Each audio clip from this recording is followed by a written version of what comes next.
안녕하세요. 4월 3일 수요일 아침 박진영입니다. 오늘 4월 3일은 제주 4.3 사건 희생자 추모일입니다. 제가 이 왼쪽 가슴에 배지를 달고 왔는데요. 이게 추모 배지예요. 동백꽃입니다. 우리 시청자 여러분들도 오늘 하루 추모의 마음을 가졌으면 좋겠습니다. 그리고 국가의 폭력이 있어서 국민이 희생당하는 일이 앞으로 절대 없도록 해야 될 것 같습니다. 국가는 위정자가 아니라 국민입니다. 네, 오늘 방송 간단히 소개해드리겠습니다. 뉴스픽 시간이 준비되어 있습니다. 전현주 기자님이고요. 다음은 속사포의 사나이, 수 잃는 남자 최진봉 성공회대 교수님께서 미디어 관련 논평을 해주시겠습니다. 마지막으로 대담한 대담 시간에는요. 뉴스버스의 이진동 기자가 나오셔서 검찰의 불법 압수수색 관련되는 의혹들을 말씀해 주시겠습니다. 생방송 중에 궁금하신 점 있으면 댓글로 남겨주시고요. 조금 있다가 뉴스 인사이다 본격적으로 시작하겠습니다.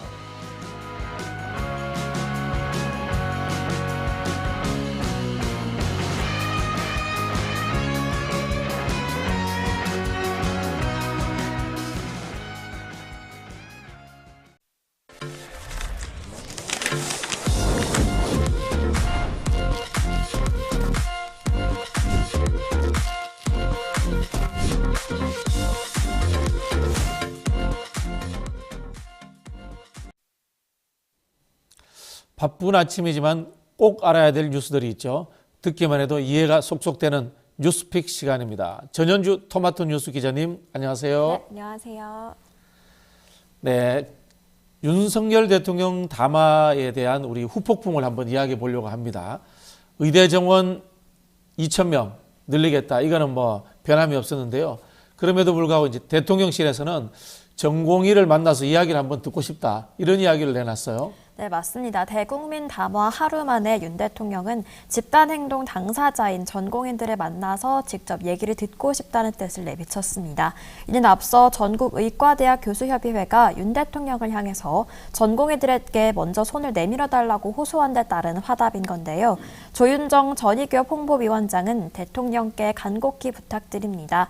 우선 이 젊은이들의 가슴에 맺힌 억울함과 울분을 헤아려 주십시오라고 호소했습니다. 그러면서 동시에 박단 대한전공의협의회 대표를 향해서는 윤 대통령이 초대할 경우 조건 없이 만나달라고 요청했습니다. 정부와 전공의 사이에서 의과대학 교수가 중재자 역할로 자청하고 나선 건데요. 윤 대통령이 대화 의지를 밝힌 데 대해 국민의힘은 대통령의 소통 의지를 재확인했다며 내부 단속에 들어간 모습이었고, 민주당은 면피용 반응은 아닌지 주시하겠다면서 진정성 있는 노력이 필요하다고 비판했습니다. 아직 전공의 쪽 공식적인 입장은 나오지 않은 상태인데요. 다만 어제 지난달 29일부터 1일까지 전공의와 의대생 동향 온라인 여론조사 결과에 따르면 전공의들은 수련을 위한 선행 조건으로 의대 증원, 필수 의료 패키지 백지화를 93%의 비율로 압도적으로 꼽았습니다. 이번에는 윤 대통령과 전공의 간 대화의 물꼬가 트일 수 있을지 주목됩니다. 네, 대통령실에서 대화를 하겠다고 했는데 법원이 이미 기각 판결을 내려버렸어요. 전국 33개 대학의 의대 교수 협의회에서 정부의 2,000명 증원에 대해서 취소해달라는 이야기를 했는데 법원에서 가처분 신청을 기각해버렸어요. 네. 그래도 계속 대화는 이루어지나요? 네, 일단 이 내용부터 살펴보겠습니다. 지난달 의대 교수협의회 소속 교수 33명은 의대 정원 확대 정책을 멈춰달라는 집행정지 신청을 냈습니다. 하지만 어제 법원이 그 신청을 각하했습니다. 이 각하는 소송의 요건을 갖추지 못했다고 판단될 때 내리는 결정으로 심리 없이 재판을 끝내는 건데요. 즉 신청인인 의대 교수들이 원고로서의 자격이 없다는 판단을 내린 겁니다. 법원은 의대 정원 확대 정책의 상대방은 대학의 장, 즉 총장이지 교수들이 아니라고 본 건데요. 설령 교수들의 주장이 맞더라도 이는 각 대학이 각자 해결해야 할 문제라고 봤습니다. 또 의사수 증가로 생기는 의사들의 경제적 피해도 법적 고려 대상이 아니라고 강조했습니다. 이병철 전의협 법률 대리인은 이번 판단에 대해서 어느 정도 예상은 했다면서 전공의와 의대생이 낸 추가 소송이 더욱더 중요하다고 밝혔습니다. 의료계 집행정지 신청 중 처음으로 나온 법원 판단이 정부의 손을 들어준 만큼 앞으로의 재판이 어떤 방향으로 흘러갈지도 지켜봐야겠습니다. 네, 의대 교수들이 의사 정원 확대의 당사자가 아니다. 저는 사실 조금 이해가 안 됩니다. 이런 상황 속에서요, 이 의대생들은 완강합니다. 상반기 인턴 수련 임용 등록 마감일이 지났는데요. 정부가 이렇게 계속 복귀하라 재촉하고 있습니다만은 예비 전공의들은 꼼짝도 안 하고 있습니다. 현재 임용 등록 비율이 어느 정도 되나요?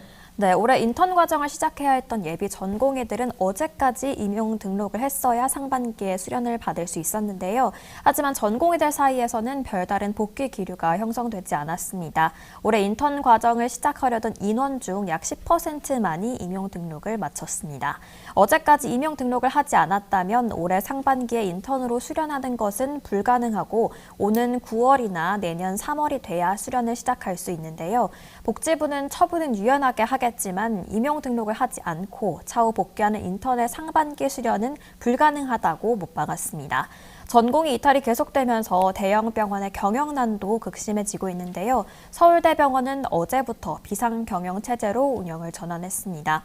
본원 기준으로 60여 개 병동 중 10개 병동가량을 폐쇄했고요. 병동 간호사들을 중심으로는 무급휴가 신청을 받고 있습니다. 또 권역응급의료센터에도 빨간불이 켜졌는데요. 진료 제한을 내건 권역응급의료센터는 지난달 첫 주 10곳에서 현재 14곳으로 늘어난 상태입니다. 네, 물가 이야기도 한번 해보겠습니다. 요즘 물가가 많이 올랐죠. 그래서 이 대파 논란이 있었던 거 아니겠습니까? 우리 서민들은 장보기가 두렵다 이런 이야기를 하고 있는데요. 정부가 농산물 가격 안정 작업을 무제한 투입하겠다 뭐 그런 발표를 했습니다. 어떤 내용인가요? 네, 윤석열 대통령은 어제 국무회의 모두 발언에서 농산물 가격 상승세가 3월 하순부터 다소 둔화되고 있지만 아직도 높은 수준이라고 말했습니다. 자세한 윤 대통령의 발언은 직접 듣고 오시죠. 장바구니 물가를 낮추기 위해 1,500억 원 이상의 납품 단가 할인 판매 지원과 같은 특단의 조치를 실시하고 있지만 국민들의 부담이 해소되지 않아 마음이 무겁습니다. 정부는 장바구니 물가가 안정되고 이를 국민들이 체감하실 수 있을 때까지 긴급 농축산물 가격 안정 자금을 무기한으로 투입하고 지원 대상을 확대하겠습니다. 네, 정부의 예산 계획이 있는데 무제한으로 투입한다. 이것도 좀 표현이 그렇네요. 네. 어쨌든 요즘 마트 같은 데서 장보기가 두렵습니다. 과일은 물론 특히 이제 농수산물 값이 많이 올랐어요. 전반적으로 어느 정도 올랐다고 볼 수 있는가요? 네, 어제 소비자 물가 상승률이 발표됐는데요. 소비자 물가지수는 소비자가 구입하는 상품과 서비스의 가격 변동을 측정하기 위한 지표입니다. 이 지표를 가지고 경기를 판단하는 기초 자료로 활용이 되는 건데요. 전년 대비 3월 소비자 물가 상승률은 3.1% 올랐습니다. 그중에서도 20% 넘게 오른 농산물 값이 문제였는데요. 특히 금사과라고 하죠. 지난 2월에 70%를 넘는 기록적인 상승폭을 보였던 사과는 3월에는 88% 넘게 올랐습니다. 지난 1980년 이후 가장 큰 폭의 상승인데요. 뿐만 아니라 배는 87.8%, 귤 역시 68.4% 올랐습니다. 과일만 오른 게 아닌데요. 토마토와 대파값도 10% 넘게 상승했습니다. 정부가 긴급 물가 안정 자금에만 현재 1,500억을 투입했지만 고물가를 잡기에는 역부족이었는데요. 실제 정부의 긴급 자금 투입 효과에 대해서 공미숙 통계청 경제동향심의관은 농축산물은 열흘마다 3차례 조사하는데 투입을 했음에도 물가가 올라간 것이라고 말했습니다. 네, 제가 사과의 고장 경북 영천 출신입니다. 요즘은 사과가 위로 와가지고 뭐 중부권에서 하는데 예전에 대구 쪽이 사과가 유명했거든요. 사과 먹고 싶습니다. 비싸서 못 사 먹고 있습니다. 네. 네. 자, 총선 소식도 마지막으로 한번 짚어보겠습니다. 재외국민 투표가 끝이 난 걸로 알고 있습니다. 역대급 투표율이라고 합니다. 어느 정도 투표율이었는지 한번 지켜보시죠. 네. 네, 22대 총선 재외선거 최종 투표율이 62.8%로 역대 최고치를 경신했습니다. 재외선거는 2012년 제19대 총선부터 도입이 됐는데요. 투표율이 60%를 넘긴 건 이번이 처음입니다. 통상적으로 재외 투표율이 높을수록 진보 정당에 유리한데 이번에도 그 흐름이 이어갈지 주목되고 있고요. 또 재외선거 투표율이 최종적으로 높은 투표율로 직결될지도 지켜봐야겠습니다. 네, 오늘 아침에 저하고 관련된 소식이 제법 있네요. 제가 이 재외국민 투표법 만들 때 실무자였습니다. 아, 네. 재외국민들의 투표율이 높으면요, 국내에서 투표율도 높아지는 경향이 있습니다. 아마 이번 주 금토에 있는 사전투표율 상당히 높을 거라고 생각을 합니다. 우리 시청자 여러분들도 사전투표부터 많이 참여해 주실 것을 부탁을 드리겠습니다. 전현주 기자님 감사합니다. 네, 고맙습니다. 네. 생방송 댓글 참여 계속해서 부탁을 드리겠습니다. 잠시 후에 최진봉 교수님 모시고 다시 찾아뵙겠습니다.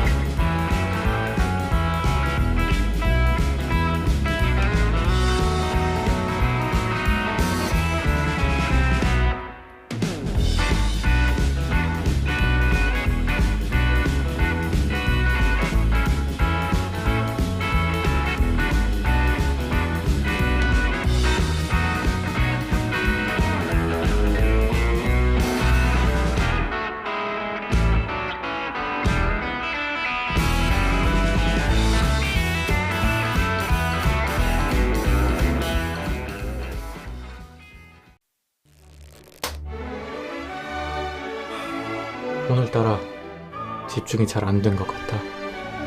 모름지기 공부는 깨끗한 책상에서 해야 잘 되는 거.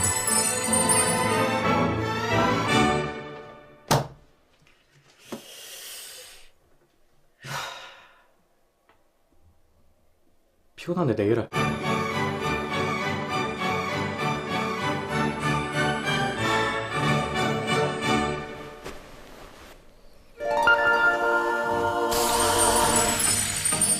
걱정 마세요.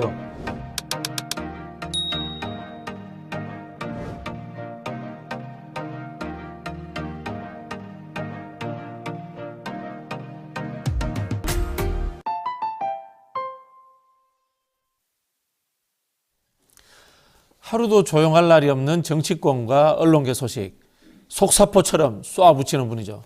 최진봉 교수님 나오셨습니다. 안녕하십니까. 네, 교수님 제가 진행을 빨리 해서 놀랐습니까? 네, 놀랐습니다. 깜짝 놀랐습니다. 제가 우리 최진봉 교수님이 예. 워낙 말씀에 양이 방대하시니까 예. 조금이라도 더 듣고 싶어서 아, 그렇군요. 단 몇 분이라도 제가 일찍 모셨습니다. 더 많은 시청자들을 끌어모으기 위한 방법 아니겠습니까? 다 나름대로 상술이 있습니다. 알겠습니다. 오늘 그렇지 않아도 4.3 기념으로 이렇게 배지를 달고 나오셔서 참 네. 의미가 깊다는 생각이 듭니다. 네, 감사합니다. 하나 드릴까요? 네, 나중에 주시죠. 저 배지가 많이 있습니다. 알겠습니다. 아무도 알려주지 않죠. 제가 알려주지 않습니까? 네, 4.3. 감사합니다. 네, 오늘 4.3입니다. 역시 우리 네. 사회의 양심적 그럼요. 지식인이십니다. 네, 그렇습니다. 이재명 대표도 4.3 거기 가시죠? 그렇습니다. 네, 네네. 그렇습니다. 자, 따끈한 소식인데요. 예. 방심위에 윤 대통령의 875원 이제 대파, 네. 이게 MBC에서 보도를 했습니다. 그렇습니다. 여기에 대해서 민원이 들어왔는데 네. 이게 알고 보니까 국민의힘에서 민원을 넣었대요. 그러니까요. 이거 한번 이야기해 주시죠. 그러니까 지금 말씀하신 것처럼 대체적으로 지금 정부의 비판적인 기사에 대해서 또는 보도에 대해서 심의를 하는 그 기준으로 삼는 게 뭐냐면 일반적으로 이런 거거든요. 민원이 들어오거나 심의를 해달라고 요청할 경우 그걸 받아가지고 하는 경우가 있고 또는 의원들이 자체적으로 이게 문제가 있다고 생각해서 안건으로 내는 경우가 있는데 지금 이 건 대파 관련해서도 MBC에서 보도를 했는데 MBC를 방심위에서 이걸 심의를 하겠다고 결정을 했는데 그 심의를 요청하는 것이 국민의힘이라는 거잖아요. 그러면 생각을 해보세요. 상식적으로 국민의힘은 정당이기 때문에 특정 정당의 이데올로기나 아니면 대통령실과 궤를 같이 하는 행동이나 태도를 보일 가능성이 높지 않겠습니까? 그런 데서 민원을 낸 걸 다 받아주면요. 그러면 민주당에서 한 걸 왜 안 받아주죠? 그런 논리로 따지면. 그럼 민주당이 TV조선이나 채널A에 대해서 잘못됐다고 그거에서 심의한 경우 봤습니까? 거의 없습니다. 그런 경우가. 그래서 일단 정당이나 아니면 정치적으로 편향됐다고 보여지는 그런 단체에서 심의를 요청하는 경우는요. 좀 의심하고 봐야 되는 거예요. 그렇죠. 그래서 심의를 할지 안 할지 결정해야 되는데 국민의힘이라는 정당에서 선거를 앞두고서 대통령의 부정적 이미지를 만들어지는 기사에 대해서 심의를 요청하는 그런 상황에서 그걸 받아들여가지고 심의를 시작한다? 그건 저는 문제라고 생각해요. 또 일부 최근에 만들어진 보수 성향의 그 시민사회단체라는 것도 있잖아요. 그곳에서도 심의를 얼마나 많이 집어넣는지 몰라요. 그리고 대파 875원 관련한 보도가 왜 문제가 되는지도 모르겠어요. 대통령이 했던 말 그대로 보도했고 거기에도 한 단에 875원이라고 돼 있었다고요. 그걸 보도한 내용을 갖고 심의를 하겠다고 하는 것이 과연 맞는 거냐. 저는 이해를 할 수 없는 상황이라는 생각이 듭니다. 바이든 날리면 예. 관련해서도 MBC가 압력을 굉장히 많이 받았습니다만 그렇죠. 이게 뭐 시즌2처럼 또 MBC에게 재갈을 물리겠다 뭐 이런 하나의 의도겠네요. 그렇죠. 그런 의도죠. 그리고 지금 MBC가 올해 12월에 재승인 심사를 받아요. 네. 그 전에 지금 벌점을 계속 쌓고 있거든요. 이렇게 되면 나중에 재승인 과정에서 승인이 취소되거나 아니면 조건부 재승인에서 강력한 어떤 조건들을 달 가능성이 있어요. 그리고 조건부 재승인을 하게 되면 보통 이제 재승인 기간이 3년에서 5년 사이를 주거든요. 네. 근데 일반적으로 뭐 종편 같은 데 5년 주는 경우도 있고 이래요. 근데 만약 MBC를 뭐 이 짧게 더 주는 경우가 있죠. 2년 있다 다시 받아 그러면 3년 있다 다시 받아 이렇게 해버리면 다른 방송사보다 또 재승인 심사를 또 더 빨리 받게 되는 경우가 생겨요. 이런 조건들을 달기 위한 하나의 수순으로 볼 수 있는 거죠, 사실은. 야, 극단적 정권이 들어오면은 방송사 하나 없앨 수도 있겠네요. 그럴 수도 있죠, 충분히. 생각해보면 전두환 때 우리가 언론사 통폐합이 있었잖아요. 그랬었죠. 방송사 TBC가 없어졌잖아요. 없어졌죠. 네, 맞아요. 통폐합해가지고 없어졌죠. 그리고 사실 이제 방통위에서 그러니까 재승인 심사에서 탈락하면 원래는 승인을 취소할 수 있어요. 물론 취소한다고 바로 없어지는 건 아니고요. 1년 동안 기간을 줘요. 그러니까 빨리 다른 사람한테 넘겨라 이런 거죠. 그러니까 정리할 수 있는 기간을 주는 건데 실제 그런 사례가 지금 말씀하신 것처럼 예전에 이제 그거는 물론 방통위에서 한 건 아니고 군사 정권이 들어와서 전두환이 언론사 통폐합을 통해서 신문사들은 일도 일사주의라 그래서 한 도에 하나의 신문사만 남겨놓고 다 없애버렸거든요. 그리고 방송사는 MBC, KBS만 남겨놓고 또 없앴고 그런 과정을 통해서 통폐합을 통해서 관리 가능하게 한 거예요. 언론사가 많아지면 관리가 어렵잖아요. 그러니까 그렇죠. 언론사의 숫자를 줄여서 자기들이 관리를 하려고 했고 실제 방통위 전에가 방송위원회였어요. 네. 예전에 방송통신위원회 전에 방송위원회라고 있었는데 거기서 승인을 취소한 경우는 딱 한 개가 있습니다. ITV 기억나시죠? 경인방송. 네. 네네. 지금 이제 그때는 인천방송이었나? 인천방송이었죠, 네, 그랬었죠. 그때는. 네. 경인방송 죄송합니다. 네, 네. 경인방송 지금도 있고요. 인천방송 ITV가 방송위원회에서 취소를 결정했었어요. 네. 1년 유예기간을 줬는데 1년 동안도 회복이 안 돼가지고 재무구조는 이게 너무 안 좋아서 그래서 그걸 인수한 회사가 OBS, 네. 지금 OBS 경인방송이에요. 그러니까 방송사의 승인을 취소하게 되면 1년 정도 유예기간을 두고 1년 안에서 다른 사업자가 인수하도록 하는 과정을 거쳐서 하게 되는데 사실 이제 문재인 정부 때도 TV조선이 이제 여러 가지 점수가 좀 낮아서 재승인 조건이 안 맞았거든요. 그럼에도 계속 조건부 재승인을 했었어요. 그때도 이제 많은 분들이 왜 그럼 승인 취소 안 하냐 이런 얘기가 있었는데 아무튼 문재인 정부 때는 그랬는데 지금 이제 이 윤석열 정부 들어와서 만약에 정말 MBC를 승인을 취소하거나 아니면 예컨대 재승인을 안 해주게 되면 그런 절차를 밟을 위험성도 있는 거죠. 충분히. 교수님 자꾸 문재인 정부 때 그랬는데 이야기를 하시니까 그때 좀 물렁했다 이런 느낌으로 들리네요. 알아서 해석하시기 바라고요. 네. 아니 그러니까 왜냐하면 이게 방송 불패라고 얘기하거든요. 일반적으로. 그렇죠. 만들기만 해놓으면 그러니까, 뭐 어떻게 조건부라도 네. 계속해서 이어가니까. 네. 근데 사실 아까 말씀드렸지만 ITV 같은 경우에는 문을 닫았어요. 물론 규모가 뭐 MBC나 KBS보다는 적은 규모였지만 그런 일이 없었던 것도 아니고 정말 필요하다고 생각해서 국민들이 볼 때 정말 공정하지 않은 보도를 한다고 하면 그거는 뭐 재승인 심사, 재승인 제도를 주는 이유가 그런 거 아니겠습니까? 그 조건부 재승인 계속할 것 같으면 뭐하러 재승인 조건을 둬요? 그럴 그렇죠. 이유가 없잖아요. 그래서 뭐 근데 이제 이런 경우 MBC에 대해서 하는 경우는 이거는 정말 말이 안 되는 경우잖아요. 아니 870원 대파 보도한 게 뭐가 문제? 이게 무슨 편파예요? 아니 없는 얘기를 했습니까? 아니면 과장해서 얘기를 했습니까? 아니 그냥 그 얘기 그대로를 따가지고 윤석열 대통령이 육성 가지고 방송한 내용을 가지고 문제를 삼고 이걸 가지고 심의를 해가지고 벌점을 주고 이런 방식으로 하면요 바이든 날리면도 마찬가지잖아요. 바이든 그렇죠. 날리면 관해서 법원이 행정법원이 가처분 받아줬잖아요. 잘못됐다고 그거. 그러니까 징계 벌점 아직 하지 마라. 본안 나올 때까지라고 하면서 가처분 신청 받아줬어요. 법원이 볼 때도 이건 너무 무리한 결정이라고 얘기하는 거 아니겠습니까? 그런데 모든 걸 꼬투리 잡아가지고 MBC에 대해서 압박을 가하고 MBC에게 벌점 줘가지고 어떻게 이제 MBC를 겁박하려는 그런 의도가 있는 태도라고밖에 볼 수 없고 이거 대파 관련해서도 그래요. 이걸 국민의힘에서 심의 요청한 걸 받아들여가지고 심의를 시작하고 그걸로 징계를 하려고 시도를 한다는 거는 이거는 정치적 편향성을 노골적으로 보여주는 태도라고 봅니다. 네. 고발 사주 의혹에 이어서 민원 사주 의혹이네요. 이거는. KBS 이야기도 해보겠습니다. 네. KBS 박민 사장이 취임 전에 KBS 만들어졌답니다. 위기는 곧 기회다라는 대외비 문건이 만들어졌는데요. 이게 MBC 스트레이트를 통해서 보도가 됐습니다. 이게 보면요. 단계별로 조직 장악 지침이 들어 있습니다. 우파를 몇 %까지 해야 된다. 뭐 예. 굉장히 구체적이었어요. 그러니까요. 그러니까 이게 사실은 이 문건을 보게 되면 이게 물론 뭐 이게 누가 작성했는지 또는 뭐 이게 직접적으로 영향을 미쳤는지 모르지만 지나온 과정을 보면 이 문건과 너무 닮아 있어요.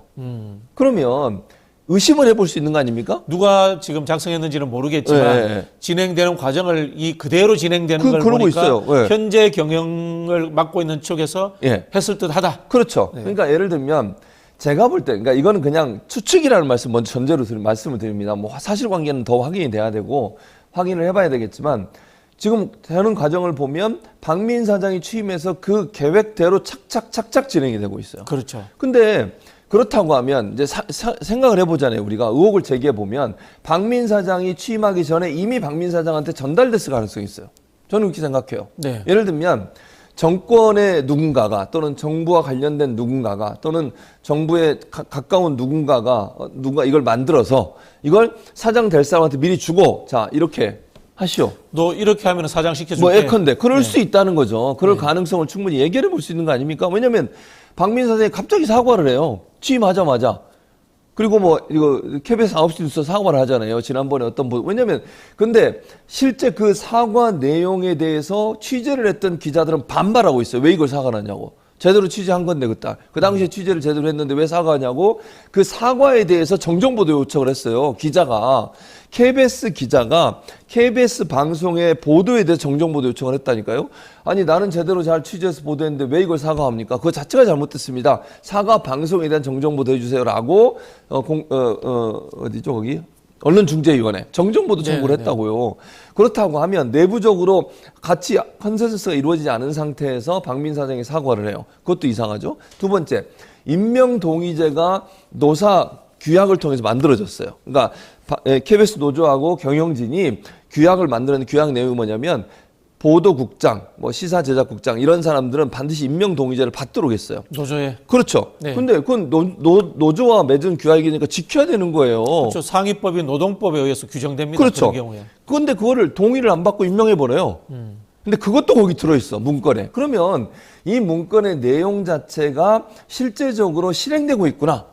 그 실행되고 있다고 하면 다시 처음으로 돌아가서 박민 사장이 임명되기 전부터 이미 이 문건이 작성됐을 가능성이 있고 박민 사장 후보에게 이 문건을 전달하면서 이렇게 하라고 지시했을 가능성이 있고 그걸 받아들여서 박민 사장이 임명된 게 아닌가 이런 의혹이 강하게 드는 거죠. 네.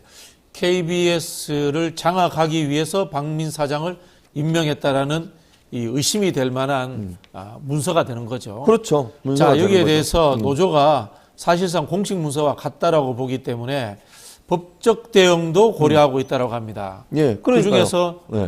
가장 핵심이 되는 부분은 뭐죠? 법적인 저는 부분에서. 법적 부분의 가장 핵심 부분은 방송법 4조 위반이에요. 방송법 위반이다. 네, 방송법 4조 위반은 방송법 4조는 지난번에 이정현 지금 이제 후보로 나와 있죠. 그럼 순천 지역에. 네. 그분이 홍보수석 할 때 처벌받은 그러니까 법적으로 문제가 돼 가지고 본인이 처벌받은 내용이 있어요. 그게 뭐냐? 박근혜 정부 때 그렇죠. 그 방송국에 전화해서 네, 압력을 가한 부분. 기사 관련 외압을 행사했다. 그렇죠. 그런 내용이었죠. 근데 네. 방송법 4조에 보면 어느 누구도 방송사 제작진이나 그다음에 실제 취재를 하는 사람에게 압력을 가하면 안 되게 돼 있습니다. 그게 방송법 4조예요. 근데 그 내용에 일반적으로 우리가 오해를 그러니까 일반인이 모르시는 부분이 뭐냐면 외부에 있는 사람, 예를 들면 대통령실이나 권력을 갖고 있는 사람이나 아니면 정치인들이 압력을 가하면 그게 문제겠지라고 생각하지만요. 그 방송법 내용이 어떻게 되면 4조에 방송사 내부에 사장, 국장 이런 사람도 간섭하면 안 돼요. 아, 경영진이 네. 흔히 하는 데스크, 네, 네. 일선 기자들에게 기사 내용 관련해서 압력을 행사하면 안 되는 안 되게 돼 있어요. 네. 그러니까 예를 들면 취재 과정이나 제작, 편성 담당, 그러니까 실제 방송을 만들고 편성하는 사람들에게 간부라 하더라도 압력을 가하면 그건 방송법 4조 위반이에요. 이른바 편집권의 독립이네요. 편집권의 독립이죠. 그러니까 이 사안이 만약에 지금 예를 들어서 그 사장이라는 사람이 동의도 없이 사과를 하게 했거나 예컨대 또는 보도국장이나 이런 사람 임명하는 과정에 있어서 노동규약을 어겼거나 이런 경우는 다 법적으로 처벌 가능성이 있는 거죠. 그러니까 박민 사장에서 이 두 가지 사안에 대해서는 노조 입장에서는 문제가 있다라고 법적으로 요청하거나 아니면 고소고발을 할 가능성이 있다고 보여집니다. 네. KBS 측에서는요, 보도한 MBC를 상대로 해서 유감 표명을 했고요, 정정 보도 신청을 하겠다고 했는데요. 이게 정정 보도가 어떤 경우에 가능한지, 그리고 실제로 MBC가 정정 보도 거부해도 되는 건가요? 거부해도 돼요. 그러니까 정정 보도 요청이 들어오면요, 양측을 불러요. 그러니까 양쪽을 부른다. 언론중재위원회라는 곳이 있거든요. 언론중재위원회에서 합의를 유도를 하죠. 그러니까 예를 들면 지금 정정보도 청구를 하는 KBS도 부르고 MBC에서 프로그램 만든 사람도 불러서 서로의 의견을 듣습니다. 중재위원들이 있어요. 중재위원들은 대체적으로 뭐 언론학자도 포함되어 있지만 법률가들이 많이 있고요. 변호사, 뭐 현직 판사들도 들어가 있고요. 그래서 중재위원회가 형성이 되어 있는데 지금 현재는 9개, 전국에 9개 중재부가 있고요. 그중에 서울에 이제 중재부가 있죠. 이 경우는 서울의 중재부에서 하겠죠. 언론중재위원회 중재부에 9명 정도, 9명에서 12명 정도의 위원들이 있는데 그분들이 모여서 양쪽 의견을 듣습니다. 그리고 거기서 합의가 되면 정정보도를 하는 거예요. 근데 한쪽에서 합의를 안 해주면 정정보도를 안 해요.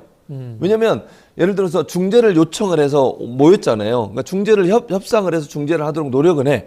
다만 거기서 합의가 안 되는 경우는 깨지는 거예요, 그냥. 거기서 또 명령을 내릴 수는 없어요. 하라 마라. 대신 그러고 나면 이제 중재를 요청했는데 중재가 안 받아들여져 가지고 예를 들면 MBC가 거부를 하면 MBC는 안 하겠다, 우리는 정정보도. 왜냐면 우리는 제대로 취재를 했고 원래 있는 문건을 갖고 취재를 해서 보도를 했기 때문에 이거 정정할 내용이 없다라고 얘기를 하게 되면 안 받아들여서 무산이 되잖아요. 그럼 거기서는 끝이에요. 그리고 나서 이제 KBS가 할 수 있는 일은 만약에 원하면 법적 소송을 하는 거죠. 행정소송을 들어간다. 그렇죠. 그래서 행정소송에서 어떤 경우가 나오냐에 따라서 뭐 정정보도를 하든 안 하든 그게 결정이 된다고 볼 수 있습니다. 제가 MBC 담당 기자라면은 네. KBS 쪽에서 정정 보도 요청 들어오고 소송도 하면 좋을 것 같아요. 네, 그럼요. 후속 기사를 계속 이어갈 수 있잖아요. 그렇죠. 거기에 대해서 계속 후속 보도를 할 수 있는 거죠. 네. MBC도 이런 과거의 경험이 있습니다. 이명박 정부 시절이죠. 네. 그 당시에 국정원에서 MBC 장악 문건을 만든 적이 있습니다. 네. 그 당시에 이명박 정부의 홍보수석이 이동관 수석이었죠. 네, 그랬죠. 네, 그때하고 한번 비교를 해주시면요. 거의 비슷한 내용이 많아요. 그러니까 크게 다른 내용은 없는데 가장 이제 눈에 띄는 지점이 뭐냐면 노영 방송이라는 표현을 많이 써요. 노영 방송. 무슨 뜻인지 아시겠어요? 박지정. 노영 방송? 네. 노조. 아. 노조의 노자예요. 노조가 장악하고 방송을 운영한다는 거야. 저 노영이가 장악했다는 줄 알고 깜짝 놀랐습니다. 지금 방송도 그만두시고 지금 소나무당 비례로 가셨는데. 소나무당 잘 되기 바라고요. 노영 방송이라고 지금 이 문건에도 그렇게 돼 있어요. 노영 방송 체제의 단점 그래가지고 네네. 문제가 있다 이런 식으로. 근데 KBS 건도 똑같아요. KBS 건도 보면 노영 방송. 근데 저는 도저히 이해가 안 되네. 아니 노조가 운영했다는 거예요. 노조가 뭘 운영한 거죠 대체? 노조가 개입을 했어요? 노조가 개입을 했는데 그렇게 노조원들이 탄압당하고 일어나요? 그러니까 이게 사실은 이런 이미지를 가지고 노조가 방송국을 장악해서 본인들이 원하는 대로 방송을 이끌어가고 정부에 막 비판하고 이런다고 얘기를 하는 건데 그 자체가 저는 잘못됐다고 보여지고요. 그러면서 뭐라고 얘기하냐면 편파적인 진행자들을 다 정리하게 해요. 그 문건에 보면. 그러니까 예를 들면 그들이 말하는 편파적이란 말은 반대되는, 예를 들면 진보적 성향이나 이런 사람들, 이번에 누구야 박지훈 잘렸잖아요. 네네. 박지훈 변호사 잘렸잖아요. 이런 거예요. 예를 들면 YTN에서 지금. 예. 그 전에 뭐 KBS 같은 경우에 박민상 들어와서 어떻게 최경영 기자 잘렸죠. 주진우 전 기자도 잘렸죠. 이런 사람들이 다 사퇴를 하게 만들잖아요. 물러나게 만들고, 이런 것들이 결국은 이 문건 안에 포함이 돼 있어요. 아주 구체적으로 정권의 비판적이거나 정권에 반대하는 입장을 갖고 있는 사람들의 진행마저도 못하게 만들고, 이런 사람들을 방송에서 다 철수하게 나오게 만들어서 친정부적인 성향의 방송을 만들려는 시도를 하고 있는 것. 그것이 바로 정상화라는 이름을 이루고, 이게 정상화입니까? 이게 정상화가 아니지. 정부의 신여로 만들겠다. 그런 거죠. 그러니까 결국은 정상적으로 운영되는 방송사에 들어와서 마치 무슨 그런 거잖아요. 점령군이 들어와서 점령하고 나서 자기들 마음대로 모든 걸 만드는 것과 똑같이 방송국 자체, 즉 공영방송을 점령군 형태로 들어와서 자기들은 원하는 형태의 방송으로 만들려는 태도, 이런 태도가 결국 문제라고 보여지는 겁니다. 네. 그 이명박 정부 때 문건 같은 경우에는요, 이명박 정부가 끝나자마자 네. 바로 이제 세상에 드러났습니다.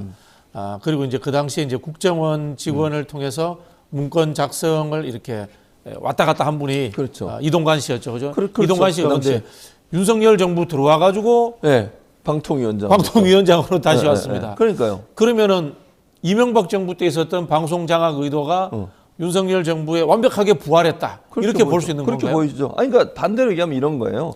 윤석열 대통령 입장에서는 이동관이라는 사람을, 당시에 이제 홍보수석이었나요? 그런 사람을 다시 임명했다고 하는 건 예전에 MB 때 했던 방식을 하고 싶은 거잖아요.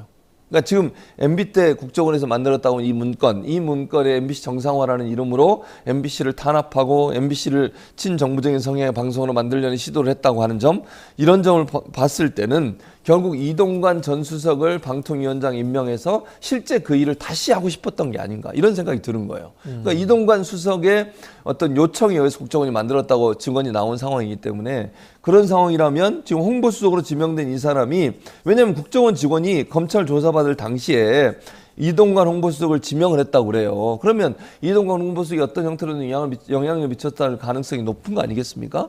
그런 사람을 굳이 찾아서 방통위원장으로 임명했을 때는, 지금 물론 물러났습니다만, 그렇게 MBC를 또는 공영방송을 장악하려는 시도와 의도를 가지고서 했다고밖에 볼 수 없는 거 아니겠어요? 네. 그리고 이동관 전 수석이 방통위원장 됐다고 하는 것 자체가 윤석열 정부가 예전에 MB 정권에 만들었던, 이 국정원이 만들었던 MBC 정상화 문건과 같은 그런 형태의 언론 장악을 하려는 의도와 시도를 했다라고 볼 수밖에 없는 거죠.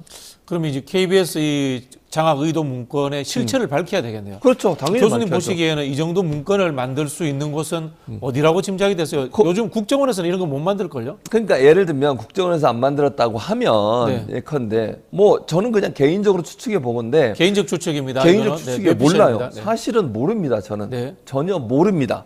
그러나 이 정도의 문건을 만들 수 있는 곳은 대통령실이나 아니면 국정원이 아니라고 하면, 언론 관계 일을 하는 거. 그렇죠. 뭐 방통이나 아니면 뭐 이런 데서 만들었을 가능성이 있죠. 네. 뭐 확인되지 않아서 모르겠어요. 어디서 만들었는지는.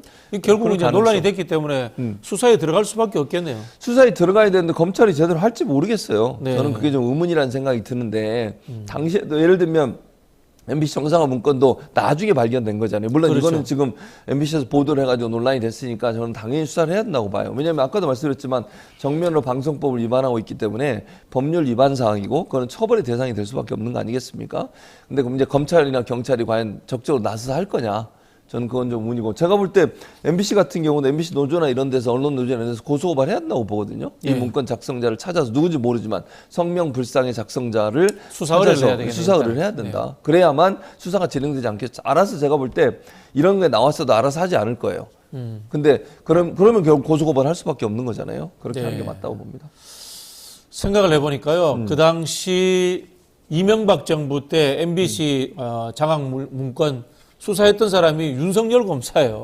윤석열 검사고 수사 대상자가 이동관 수석이고, 그런데 이 사람들이 윤석열 정부 들어서서 다시 뭉친 거네요. 잘 알아서 그런 거 아닐까요? 수사해보면 잘 봤겠지. 아, 이런 게 있었구나. 네. 그 당시에는 이제 수사를 했지만 많이 배운 거지, 거기서. 아, 요렇게 하면 또 이렇게 이렇게 하면 될 잘 장악할 수 있겠구나. 그러면 뭐 검사가 생각이 듭니다. 피의자한테 배웁니까? 모르겠어요. 아니 지금까지 보세요. 윤석열 대통령이나 한동훈 비대위원장 자기들이 수사했던 사람들 다 풀어주고 다 그 사면해주고 그래가지고 또 국회의원 나오고 이러잖아요. 그렇죠. 그 군인 누구야? 갑자기 이름 생각나는데 댓글사 김관진 또 MBC 장군도 사장했던 그렇고, 김장겸 네, 김장겸도 출마했잖아요. 그렇고, 뭐 하는 거예요 지금? 야, 이 재밌네. 잘하는 사람을 데리고 와서 쓰는 것이 아니고 그 당시에 범법에 의혹이 있었던 사람들을 데리고 와서 수사하면서 무엇을 배웠을까? 아니 수사하면서 봤겠지. 요렇게도 하는구나. 네. 그러면 여기 해야겠네라는 생각이 들면 그 생각이 들지 않겠어요? 만약에 수사했던 사람 입장에서 이렇게도 할 수 있구나라는 걸 이제 수사하면서 알았어. 그럼 이제 자기가 이제 그렇게 해야 되는 상황이야. 네. 그럼 어떻게 되지? 그 사람 부르겠지. 네. 참. 자, 이런 상황에서요. KBS에 그치지 않고 YTN으로도 방송 장악 의도가 올라가고 있습니다. 1일, 4월 1일입니다. YTN의 김백 사장을 신임 대표이사로 공표를 했습니다. 이분이 과거에 이때도 또 이명박 정부 때네. 그렇죠. 보니까 정부 때. YTN 해직 사태의 핵심 인물입니다. 상무였어요 그 당시에. 상무. 예, 이분이 어떤 사람이에요? 말씀하신 그대로예요. 그러니까 해직 YTN이 그 당시에 이제 그 노조에서 엄청나게 반발했거든요. MB 정권 들어서고 난 사장을 임명했는데 친정부적인 성향의 사장을 임명을 한 거예요. 그래서 사장 출근 저지 투쟁을 했고요. 네. 사장 물러나라고 계속 노조에서 집회를 했었죠. 농성을 하고. 그 가운데 주도자라고 얘기해야 되겠죠. 그 당시에 노조의 집행부나 이런 사람들을 다 해직을 시켜버렸어요. 기억나는 게 노종면 위원장 기억납니다. 이번에 이제 출마를 했죠. YTN 노조위원장. 그렇죠. YTN 노조위원장. 그래서 그 당시에 이 김백이라는 분은 지금 사장이죠. 이번에 임명된 사장은 당시에 상무로 근무를 하면서 그 일에 일정 부분 주도 역할을 했다고 하는 게 YTN 노조의 주장이에요. 그러니까 YTN 노조에서 봤을 때 그렇게 YTN의 노조를 탄압하고 노조의 집행부 이런 사람들을 해직하는 과정에 있어서 주도 역할을 했던 분 중에 한 사람이 김백 당시 상무였다. 그런데 이런 사람을 어떻게 임명할 수 있냐? 이 말은 결국 노조에 대해서 탄압을 하겠다는 거 아니냐 이런 얘기를 하고 있는데 실제로 저 사장 취임식에서 노조가 현장에서 막 항의를 했어요. 물러나라고. 김백 사장에 대해서 물러나라고 얘기했더니 뭐라 그랬냐면 소란을 일으키니까 쫓아내라고. 이래가지고 노조 있는 사람들은 이제 거기 있는 경비 하시는 분들 있잖아요. 이런 분들이 이제 데리고 나가는 그런 경우들이 있었거든요. 그러니까 결국은 김백 사장이, 그러니까 지금의 사장이고 예전에 상무였던 분이 했던 일은 YTN 노조를 탄압했던 MB 정부의 YTN 어떤 사장, 이 사람들과 함께 노조원들을 탄압하고 그다음에 노조원들 해직 과정에 영향을 미쳤다라고 하는 게 YTN 노조의 주장이죠. 네. 김백 사장, 예. 박민 사장 느낌이 좀 비슷하. 이름이 한자구나. 한자. 이름이 한자구나. 그렇군요. 네, 이분들이 취임하면서 예. 했던 행태도 비슷해요. 이분도 노조 때문에 YTN이 문제가 있다. 뭐 이런 발언을 했다고 하죠. 네. 그렇죠. 그리고 또 하나는 사과를 했어요. 사과를 왜 이렇게 하는지 모르겠어. 기존의 방송에 대해서 네, 사과를 사과했어요. 그거는 이제 기존 방송을 어쨌든 없애버리겠다. 뭉개버리겠다 이런 뜻이네요. 그렇기도 하고 제가 볼 때는 이 정권의 비판적인 기사 자체가 잘못됐다고 인정을 하는 꼴이잖아요. 그 말은 네. 뭐냐면 그 기사가 잘못됐다는 말은 정권을 옹호적인 얘기를 하는 거예요. 예를 들어볼까요?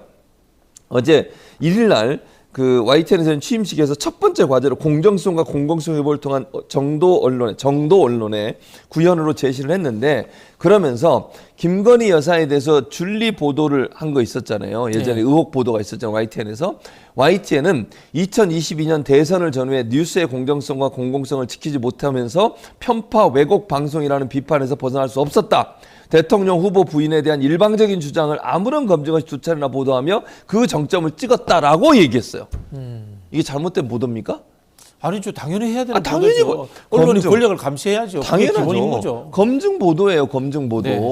그리고 그 당시에 기억하시죠? YTN에 천곡이 출연한 적도 있었어요. 대선 때 실제 출연했었어요. 그 하얀 옷 입고. 네. 기억나시죠? 네네. 그러니까 그런 보도에 대해서 우리가 잘못했어요. 그때 잘못된 보도예요. 이건 편파 보도예요. 왜곡 보도예요. 이런 얘기를 하는 거예요.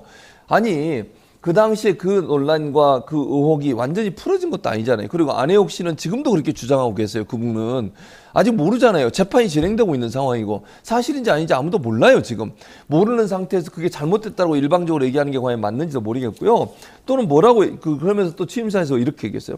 YTN이 창사 이래 쌓아온 가치와 처참하게 무너져 내리는 순간이었다.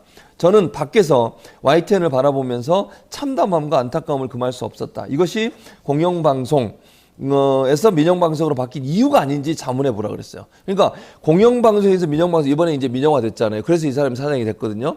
이렇게 된 이유가 김건희 여사에 대한 비판적 보도를 했기 때문이다 이런 거잖아요. 그러면 이걸 제 입장에서 한번 설명해 볼게요. 그러면 민영방송화한 이유가 정권이 언론을 장악하기 위한 방법이었습니까? 정권의 비판적인 언론의 목소리를 줄이려고 정권의 비판적인 언론의 목소리를 차단시키려고 민영화시킨 거 아니에요? 그러면 이런 논리로 따지면 그렇죠. 반대편에서 보면 네. 이런 얘기를 어떻게 할 수 있는지 모르겠어요. 대국민 사과를 왜 하는 거예요 대체? 아니 그때 당시에 기자들이 정말 열심히 뛰어서 취재하고 기사화한 내용에 대해서 기자들의 동의도 받지 않고 거기에 대한 명백한 잘못된 보도라고 하는 증거도 없는 상태에서 일방적으로 자기가 나서가지고 사과를 하고 그걸 뭐 잘못됐다고 얘기한다? 이거는요 YTN 구성원들이나 기자들한테 엄청난 모멸감을 주는 거라고 저는 생각합니다. 김백 YTN 사장이 취임하고요. 바로 변화가 있었습니다. YTN 아침 뉴스 프로죠. 뉴스킹. 예. 박지훈 앵커가 진행하던 프로가 잘렸죠. 극우 유튜버로 사회자가 바뀌었습니다. 참 기가 찹니다. 우리 박지훈 변호사가 네. 저보다 서울말은 살짝 부족하지만 부족하죠. 사실 방송계의 블루칩 아닙니까? 그렇죠. 네. 참 기가 찹니다. 네. 네. 자, 언론 전반적인 이야기를 또 한번 보겠습니다. 예. 지금 오히려 보수 언론이 예. 국민의힘을 걱정해 주는 듯한 사설을 계속 내고 있습니다. 그렇죠. 윤석열 대통령에 대해서도 뭐 약간이긴 합니다만 비판적인 목소리도 나오고 있어요. 맞아요. 왜 그런가요, 지금? 아무래도 이제 분위기 자체가 뭐 이제 언론들이 취재해 보면 알잖아요.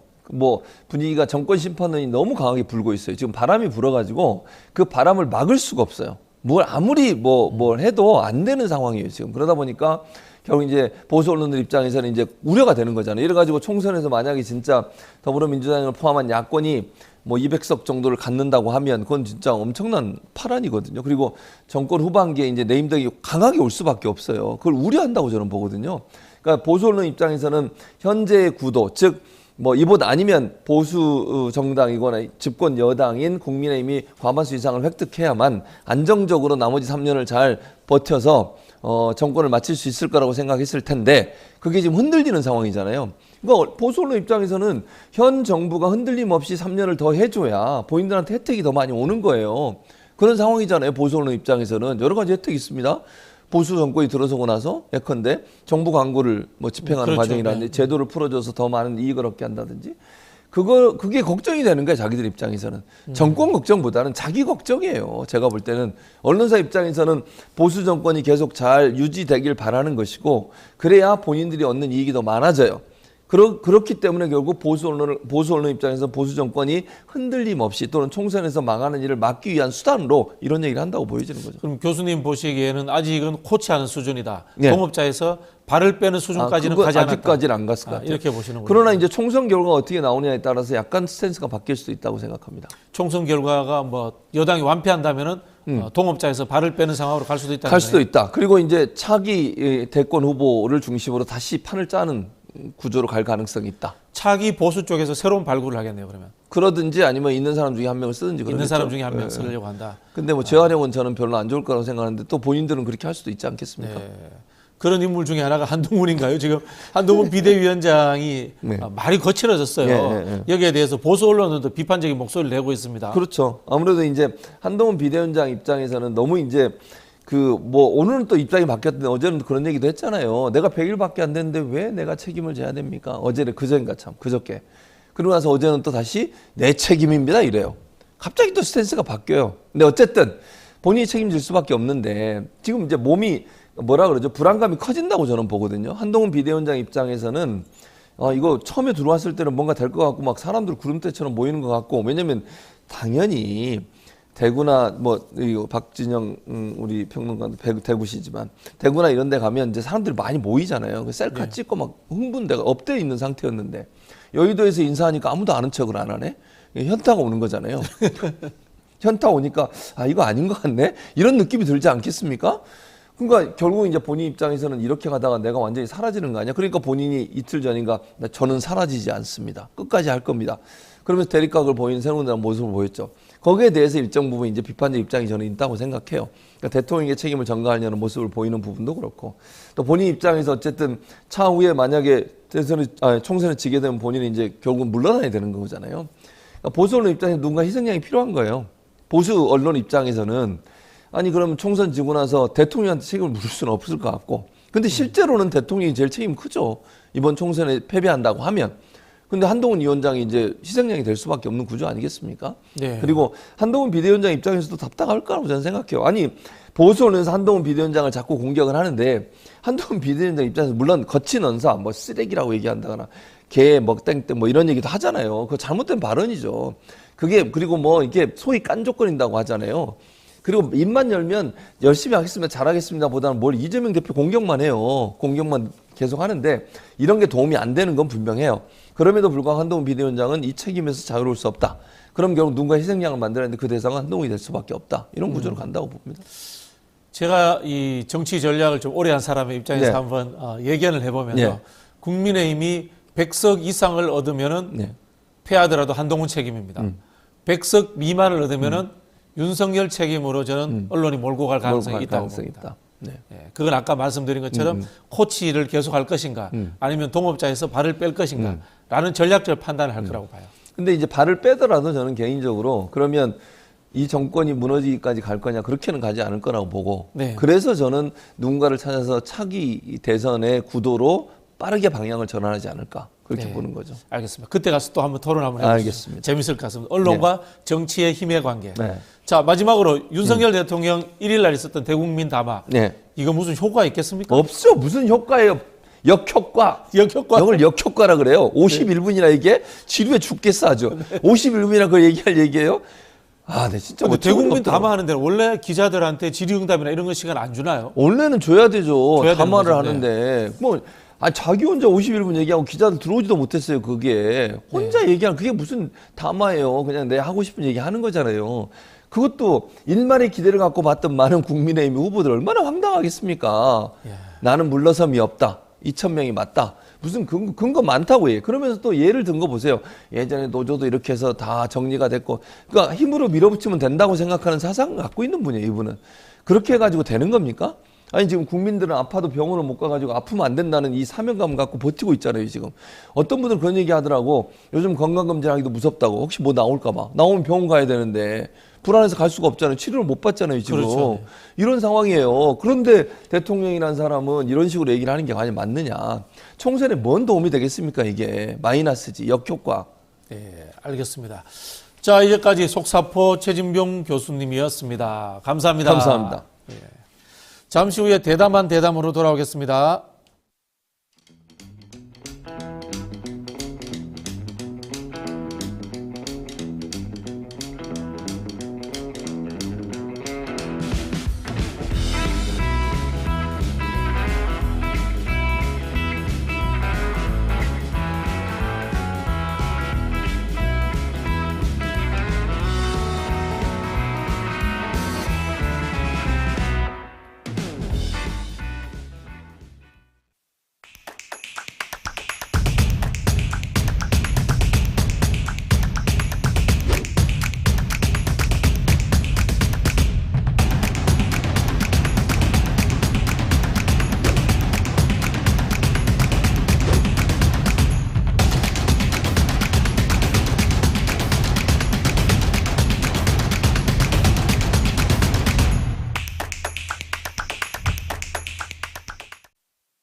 예, 최근에 검찰 캐비넷에 검찰에서 압수한 휴대전화나 노트북, 컴퓨터 등에 담긴 개인정보를 보관하고 있어가지고 이걸 가지고 뭐 별건 수사 등에 활용하고 있다는 의혹이 제기되고 있습니다.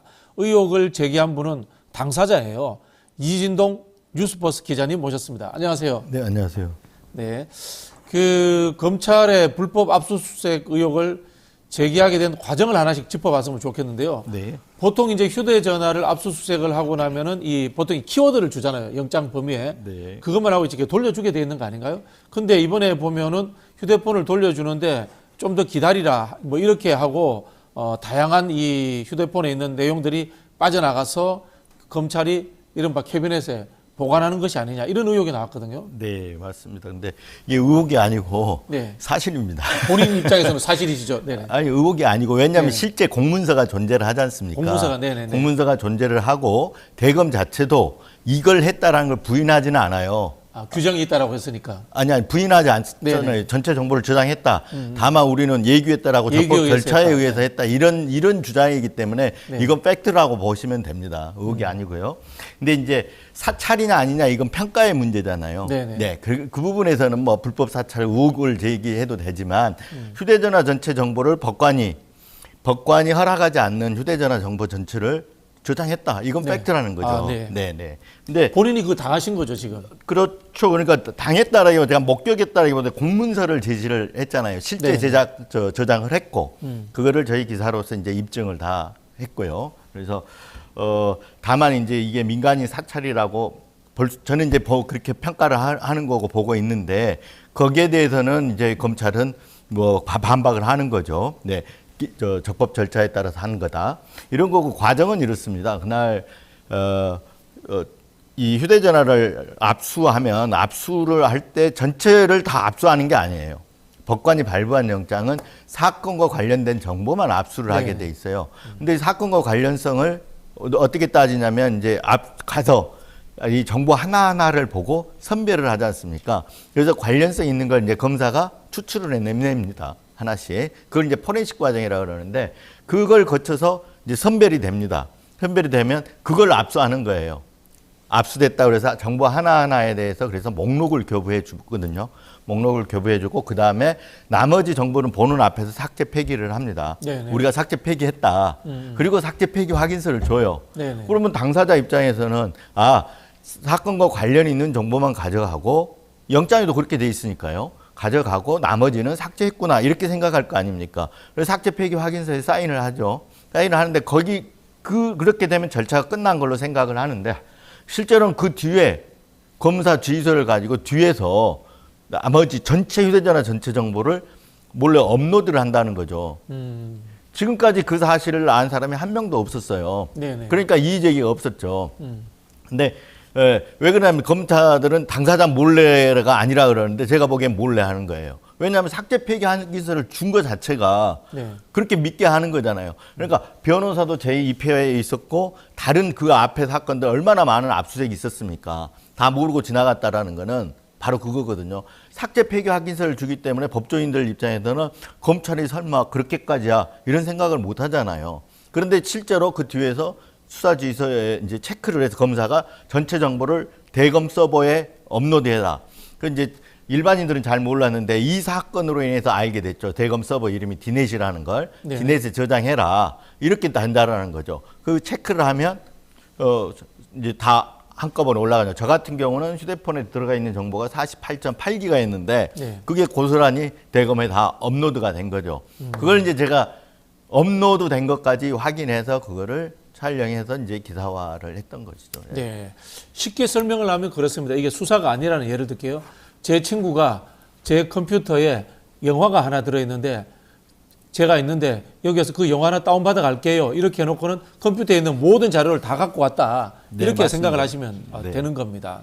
네, 근데 그게 예규에 있다라고 또 이야기를 하는 거죠. 그죠? 그러니까 이제 잘 아시지 않습니까? 그러니까 정치 이렇게 전략도 하시고 하니까 잘 아시잖아요. 예규라는 거는 법 체계상 제일 하위에 그렇죠, 있는 거잖아요. 그렇죠. 예, 예. 그런데 법관의 영장을 예규로 무시할 수가 없는 거잖아요. 그렇죠. 그러니까 예규 자체가 불법인 거예요. 위법이고. 그렇죠. 예규를 네네. 만든 것 자체가 문제인 네네. 거죠. 우리가 이제 법률, 명령, 조례 뭐 네. 이렇게 이야기하는데 그 다음에 이제 예규죠. 기관장의 명으로서 내규를 만듭니다. 네. 내규는 법률보다 아래에 있는데 네. 금방 말씀하신 것처럼 이 핸드폰을 압수수색할 때는 법률에 의해서 법원에 의해서 발부된 거지 않습니까? 네. 근데 이 예규가 그것을 하면은 안 되는 건데 법률보다 확대돼서 자료를 갖고 왔다. 이런 법률 위반이 되는 거죠. 네. 그리고 더더군다나 헌법 12조를 보면 법관이 발부한 영장을 제시하고 압수수색을 하게 돼 있거든요. 그렇죠. 그러니까 네. 압수수색 자체가 법관의 영장에 의하지 않고는 안 된다라는 거잖아요. 그게 헌법 12조 규정이고, 그리고 그 휴대전화 전체가 털리면 사생활, 모든 게다 사생활 정보, 털리죠. 민감 정보 다 털리는 거잖아요. 네. 그 헌법 17조에 사생활의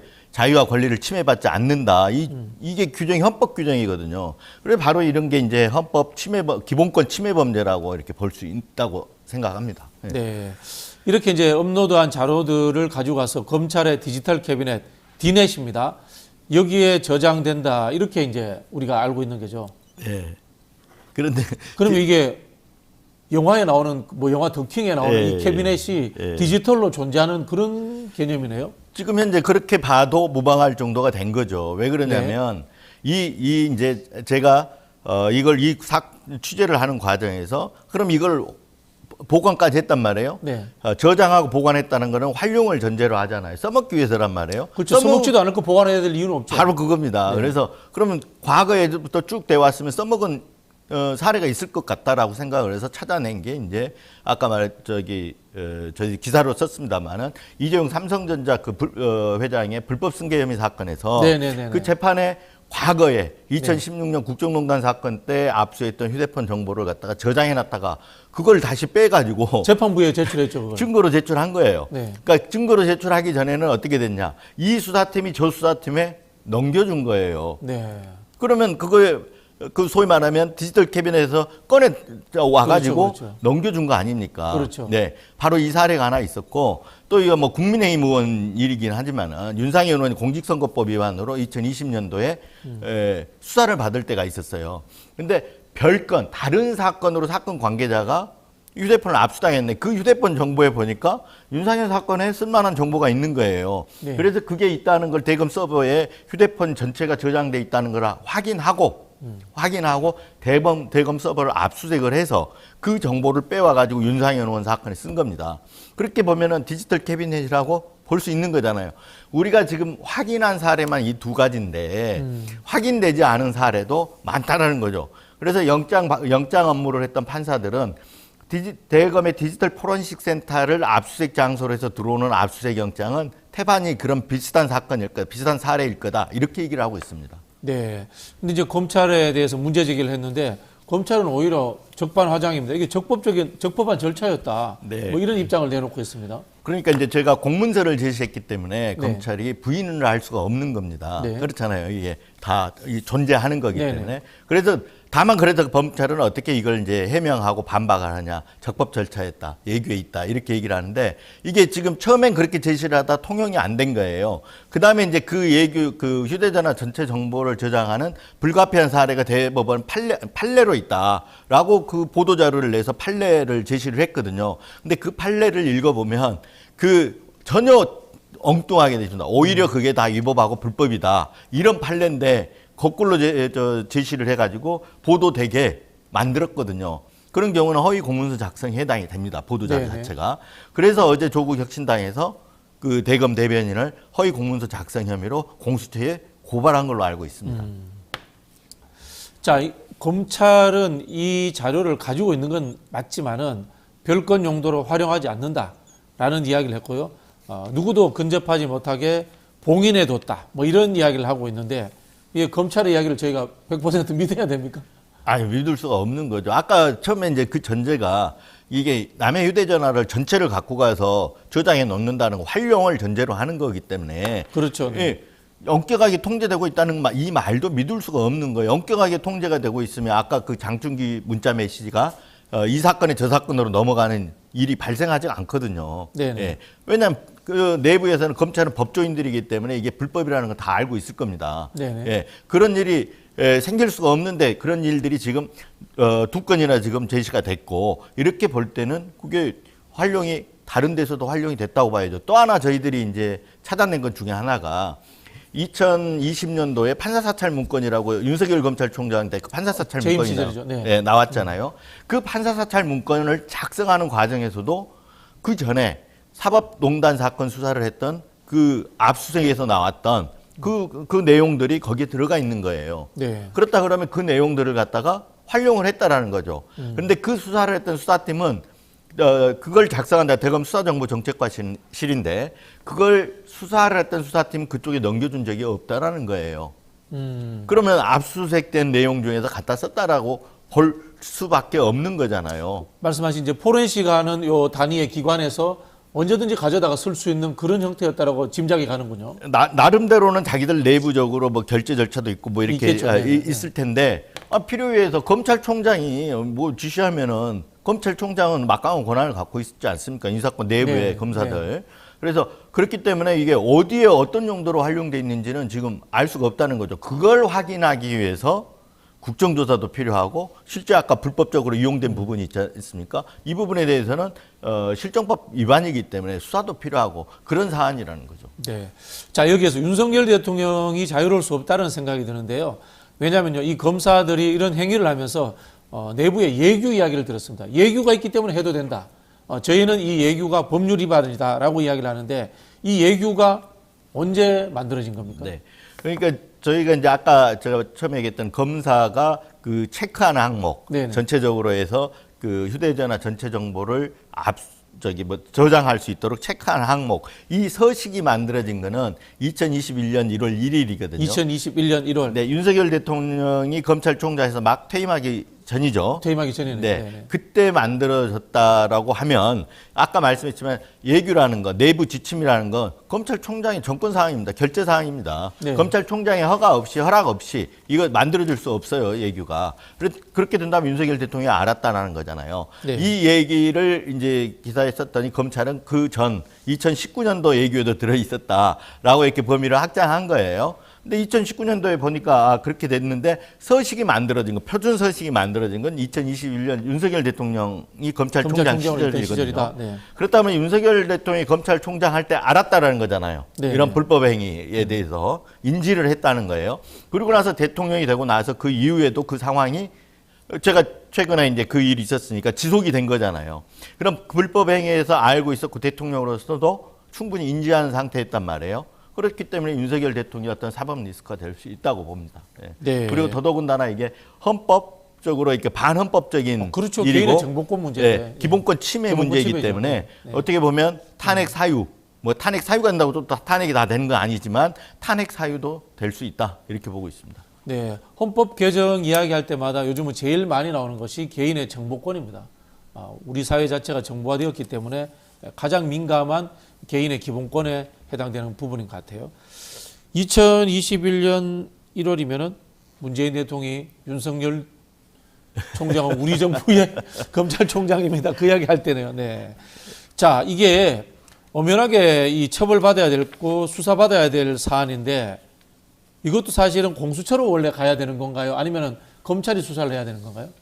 이게 이제 검찰의 아까 내부 지침, 예규가 네네. 있었다는 거는 검찰 누구 검사 한 명의 어떤 비위가 아니지 않습니까? 그 전체적으로 조직적으로 만든 이루어진 거죠, 거잖아요. 내규라는 조직범죄이기 건. 때문에 네네. 그게 불법적인 행위가 되고 그리고 실정법 위반이면 조직범죄가 되는 겁니다. 그렇다고 본다면 검찰이 수사할 수는 없는 거잖아요. 네네. 그래서 일단 조국 혁신당에서 공수처에 고발을 한 걸로 알고 있고 민주당 비례연합에서도 비례정당에서도 네네. 고발을 한 걸로 알고 있어요. 네네. 그럼 공수처가 그래서 배당까지 해서 수사가 지금 들어간 걸로 알고 있는데 이게 워낙 규모가 크다 보니까 공수처가 제대로 수사할지는 그 부분은 좀 의문이 듭니다. 이게 규모가 너무 크지 않습니까? 지금 그렇죠. 네네. 검찰이 대검 안에서만 이루어진 일도 아니고 대검과 전국 각 지검에서 이루어진 일들이기 때문에 이게 상당히 이게 실체를 밝히려면 상당히 규모가 방대하다 이렇게 보여지거든요. 기자님 보시기에는 이런 경우가 일반적인 형사 사건에서도 다 있었을 거라고 보십니까? 아니면은 이번에 이제 기자님이 당한 일처럼 이 정치적인 사안이라든가 또는 언론계라든가 이런 쪽을 중심으로 해서 이루어졌다 이렇게 보세요. 네, 그 정보라는 게 너무 많잖아요. 그러니까 활용하기 위해서 하려면 써먹을 정보가 많아야 되잖아요. 그렇죠. 네. 그러려면 대상은 주로 주요 인사들이었을 것이다 이렇게 생각을 하거든요. 네네. 그런데 아까도 얘기했지만 그 사건 관계인 다른 사건 관계인 휴대폰을 압수해가지고 윤상현 의원 거기도 썼단 말이에요. 그건 뭐냐면 선별 과정에서 저는 본다고 봅니다. 그래서 선별 과정에서 선별 과정에서 그 쭉 보다가 보면 이 사건에 대해서 선별을 하는데 딱 보니까 이게 예를 들어서 누구한테 뇌물을 준 내용들이 들어가 있단 말이에요. 근데 전혀 별건이에요. 그러면 정보로서 가치가 있는 거잖아요. 그럴 때는 전체 정보 저는 체크가 된다고 봅니다. 그럼 담당 검사가 자의적으로 판단을 할 수 있는 거네요. 검사는 수사관이 다 하는 거죠. 왜냐하면 그렇죠, 네. 수사관이 디지털 포렌식을 하다가 저는 제가 보기에는 제 느낌은 제가 그거를 별도 정보 보고를 하는 거를 보지는 않았어요. 네네. 하지만 수사관들이 열심히 뭔가를 막 적습니다. 포렌식 하면서. 그러면서 사건과 관계없는 것들을 인데도 불구하고 적어요, 뭔가를. 예. 그건 제가 보기에는 사건 관련성 있는 정보만 압수를 하게 돼 있으니까 그건 보도라도 못 하는 거잖아요. 그래서 그런 걸 봤을 때, 그런 내용을 알게 됐을 때 이건 따로 정보 보고를 하는 게 아닌가 싶어요. 그렇게 됐을 땐 수사관이 와갖고 그런 정보 보고를 했을 때 검사 입장에서 이 정보가 쓸만하다는 생각이 들면 아까 말했던 대로 전체 정보를 저장하라 이 부분이 체크가 되겠죠. 그래서 주로 제가 생각하는 건 주요 인물들이 대상이지만 이게 수사해가지고 포렌식 과정에서 쓸만한 정보가 나오면 일반인들 것도 한다. 이렇게 봐야 될 것 같습니다. 이게 정말 군사 독재 정권 시절에 보안사나 국정원에서 했던 민간인 사찰하고 비슷한 거네요. 진짜. 비슷한 게 아니라 실제 민간인 거의 사찰입니다. 민간인 왜 그러면 사찰이죠. 휴대전화 정보에는 저하고 우리 박 원장님하고는 나눈 대화가 뭐 없는 것 같은데 네. 혹시 있다면 이것도 털리게 되는 거잖아요. 그렇죠, 그렇죠. 그걸 보고 어떤 이제 박 원장님의 생각, 뭐 네. 저하고 소통하는 뭐 그 메시지 내용으로 인해서 읽을 수가 있잖아요. 네. 그리고 저희 이제 건강 앱도 있는데 건강 상황도 알 수가 있는 거고 네. 이런 다 털리면 이거 사실 사찰행위다 이렇게 볼 수 있는 거죠. 네. 자, 그러면 우리 이제 일반인들이라든가 뭐 사회적 활동하시는 분들 중에 압수수색이 들어왔다. 네. 예를 들면 핸드폰을 이렇게 압수수색 당한다. 또는 노트북이나 컴퓨터를 압수수색 당한다. 그러면 이게 앞에서 하나하나 다 지켜봐야 되겠네요. 이거 귀찮으니까 그냥 핸드폰 갖고 갔다 오세요. 이렇게 하면 절대 안 되겠네요. 안 되죠. 이게 저도 이걸 통해서 얻은 엄청난 노하우인데 네네네. 다시 써먹을 일은 없겠지만 하여튼 압수수색을 할 때는 이제 변호인도 입회가 가능하거든요. 원래 이 전자정보는 사건 관련이 있는 것만 하기 때문에 네네. 집에서 현장에서 하게 돼 있어요. 집으로 나온 집에서 다 관련 있는 정보 체크해서 가져가게 돼 있거든요. 그런데 디지털 장비, 그러니까 포렌식 장비를 가져오지 않았다. 이게 또 업무에 지장이 있다. 사생활에 피해가 있다. 이런 이유를 들어서 저장 매체 전체를 복제하거나 전체로 완전히 복제하거나 내지는 들고 가서 반출이라 그러는데 들고 가서 이 포렌식을 합니다. 이게 영장에 보면 그걸 예외적으로 하게 돼 있는데 네. 검찰이 일반적으로 그걸 당연하게 생각하고 그렇게 해요. 그러면 처음에 왔을 때는 잘 모르니까 여기서 집에서 이렇게 오래 앉아가지고 하고 있으면 서로 힘드니까 저희가 갖고 가서 그렇죠. 잘해가지고 줄게요. 네. 네. 그리고 책상에서 업무 보고 있는 사무실에서 그거 내려받고 있고 하면 오래 걸리잖아요. 며칠 네. 걸리면 이 받는 사람 입장에서는 그냥 그렇게 하시죠 하고 변호인도 근데 검사들하고 갈등을 일으키는 거를 달가워하지 않기 때문에 네네. 뭐 가서 선별하는 과정이 있습니다라고 하면 이 당하는 사람 입장에서는 그게 그건가 보다 이렇게 생각할 수밖에 없잖아요. 갖고 가서 하는데 그래서 제가 보기에는 이 저장 매체 원본 복제 그리고 아예 들고 가서 예외적인 거를 거의 당연시해서 하는 이유가 다 거기에 있다고 생각합니다. 끝나고 나서 그거를 위에 대검 서버에 넣을 수가 있단 말이에요. 네네. 예. 여기 현장에서 할 때는 그게 어렵잖아요. 그렇죠, 그렇죠. 네. 네네. 어려워서 이제 저장 매체를 갖고 가는 그런 어떤 형태로 일반화시켜서 하고 있다 저는 이렇게 보고 있습니다. 저는 이런 생각이 드는 게 좀 황당할 수 있습니다. 일단 법원에서 이 영장 발부될 때 정말 더 꼼꼼하게 구체적으로 해야 되지 않겠느냐라는 생각도 들고요. 한편으로 이 포렌식 하면서 현장에 가지고 오는 이 기계가 있을 거 아닙니까? 기계의 키워드만 딱 입력된 부분만 들어갈 수 있도록 하는 어떤 이런 이 장치가 필요하지 않나. 기술적 장치가 필요한 이런 생각도 좀 드네요. 네, 맞습니다. 그러니까 네. 법원이 영장을 발부를 할 때 이렇게 나옵니다. 사건과 직접적인 관련성이 있는 정보 네. 이렇게 나옵니다. 압수 대상이 그 관련성이라는 게 그게 애매한데 좀. 애매하잖아요. 네네네. 그래서 이제 그 포렌식 과정에서는 그 수사기관 측과 이게 당사자가 싸우는 경우가 그런 거 옥신각신하는 경우가 그거예요. 이건 관련이 있다고 보는데 이건 저희는 없다고 보잖아요. 그런 경우 그거 판단 누가 하냐? 수사기관이 마음대로 하는 거예요. 우리가 이렇게 수사하는데 그 판단은 우리가 합니다 하면 끝이에요. 그래서 법원이 이제 이 영장을 내줄 때는 저는 키워드를 구체적으로 아주 구체적으로 해야 된다고 봅니다. 네. 검사가 키워드를 넣어서 영장을 신청을 하고 판사는 거기에 대해서 제외할 거 제외하고 너무 광범위하다면 그 키워드 제외하고 해서 영장을 발부를 해줘야 된다고 생각합니다. 그리고 실제로 포렌식이 이루어지는 과정에서 키워드를 갖고 검색을 해요. 근데 그 키워드를 키워드가 들어갔다고 해서 다 사건 관련성이 있는 건 아니거든요. 그렇죠. 네. 그렇잖아요. 예를 들어서 검찰이다. 그럼 검찰이 너무 일반적인 단어잖아요. 그렇죠. 네. 그렇기 때문에 또 키워드 검색을 해서 나온 정보를 갖고 또 선별하는 절차가 필요합니다. 그래서 그런 하나의 법관 영장을 발부할 때 좀 더 구체적으로 명확하게 해놓으면 그런 어떤 그 수사권 남용이라든가 이런 게 좀 압수수색 남용이라든가 이런 게 덜하지 않겠느냐 이렇게 생각합니다. 네. 검찰 법원 쪽에는 우리 이진동 기자님이 최고이신 것 같아요. 아닙니다. 네, 저는. 최근에 뭐 또 다른 취재건 같은 건 없으세요? 열심히 이제 다 여러 가지 다 취재를 하고 있는데 우선은 검찰이 이제 이 민간 인사찰 이 부분이 이제 폭풍 전야 같은 거예요. 네네. 뭐 조국 대표도 뭐 엊그저께 그 선거 운동하는 그래서 말씀을 하셨던데 이게 디넷이라는 거 지금은 레거시 미디어들 큰 언론들이 보도를 하지 않기 때문에 잠잠해 있지만 이 선거가 끝나면 파문이 굉장히 커질 것입니다. 국정조사나 특검까지도 갈 수 있는 거겠네 이게. 당연히 가는 거라고 무조건 생각합니다. 특검 가야 되겠네요. 네. 이게 그 검사들의 일이기 때문에. 네, 그렇습니다. 아마 검찰 내에서도 그런 걸 상정하고 지금 대응하고 있으리라고 생각합니다. 그래서 그런 얘기 했잖아요. 디넷을 빨리 이게 손대지 마라 더 이상 네. 이 얘기까지 했잖아요. 네. 그런데 지금 어떤 일이 벌어지고 있을지도 지금 모르는 거죠. 과거에 저희가 뉴스버스 고발 사주를 단독 보도한 날이 2021년 9월 2일이었는데 네네. 그날 저녁에 그 새 컴퓨터를 바꾼 지 얼마 안 된 새 컴퓨터를 새로 포맷했지 않습니까? 그렇죠. 네. 그런 일들이 있었어요. 실제 검찰 내부에서. 그럼 이 사건도 이 대검 내부의 어떤 디넷이라는 통합 디지털 전산망 뭐 이런 거기 때문에 여기에 대해서도 뭔가 지금 조치가 있어야 되는데 다른 수사기관들이 움직이지 않기 때문에 그 내부에서 어떤 일이 일어나고 있는지를 알 수가 없죠. 참. 이 집단들이 참 크레물린입니다. 자, 우리 이진동 기자님하고는 여기에서 인사 나누겠습니다. 앞으로도 맹활약 기대하겠습니다. 감사합니다. 감사합니다. 네. 감사합니다. 자, 지금까지 뉴스인사이다 1부였습니다. 곧 이어서 2부 뉴스인사 프라임이 진행됩니다.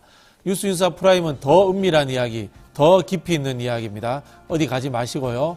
다시 여러분들과 함께 만나 뵙도록 하겠습니다.